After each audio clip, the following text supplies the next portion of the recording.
எதிர்பார்ப்புகளை அதிகரித்த AK-64 படத்தின் மாஸ் அப்டேட். தமிழ் சினிமாவின் முன்னணி நடிகரான அஜித் தன்னுடைய திரைப்படங்களில் அதிக கவனம் செலுத்தி வரும் நிலையில் அடுத்தடுத்த படங்களான அப்டேட்டுகள் தொடர்ந்து கசிய தொடங்கியிருக்கிறது.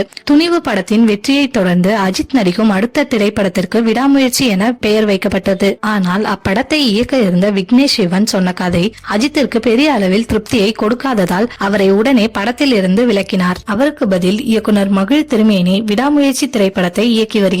சென்ற வருட கடைசியில் தொடங்கிய படப்பிடிப்பு விறுவிறுப்பாக தொடங்கியும் 50% படப்பிடிப்பை மட்டுமே முடித்திருப்பதாக படக்குழு தரப்பில் இருந்து தகவல்கள் கசிந்திருக்கிறது. இந்த படத்தை நம்பினால் இப்போது வேலைக்காகாது என முடிவெடுத்தார் அஜித். உடனடியாக கதை கேட்டு ஆதிக் ரவிச்சந்திரனை தன்னுடைய அடுத்த படத்தின் இயக்குநராக முடிவெடுத்தார். படத்திற்கு குட் பேட் அக்லி என பெயரிடப்பட்டுள்ளது. முதற்கட்ட படப்பிடிப்பும் கடந்த வாரம் ஹைதராபாத்தில் தொடங்கிவிட்டதாகவும் தகவல்கள் வெளியாகியிருந்தது. இப்படத்தை இந்த வருட இறுதிக்குள் முடித்து அடுத்த தை பொங்கலில் வெளியிட படக்குழு திட்டமிட்டு வேலை செய்து வருகின்றனர். தற்போது விறுவிறுப்பாக இயங்கி வரும் அஜித்தின் அடுத்தடுத்த படங்களுக்கான இயக்குனர் குறித்த அறிவிப்பும் வெளியாகியிருக்கிறது. அஜித்தின் ஆஸ்தான இயக்குனரான சிறுத்தை சிவா தன்னுடைய கங்குவா திரைப்படத்தை முடித்து இருக்கும் நிலையில் அடுத்து அஜித்தின் AK-63 படத்தினை இயக்கலாம் என கூறப்படுகிறது. அப்படத்தை தொடர்ந்து 64வது திரைப்படத்தின் தகவல்கள் கசிந்துள்ளது. சமீபத்தில் அஜித்தை சந்தித்த மோகன் ராஜா கதை சொல்லி இருந்தாராம். அஜித்துக்கும் அந்த கதை பிடித்துவிட AK-64 திரைப்படத்தினை ராஜா இயக்க இருப்பதாக தகவல்கள் கசிந்திருக்கிறது. தனி ஒருவன் படத்தின் 2ஆம் பாகத்தை முடித்துக் கொண்டு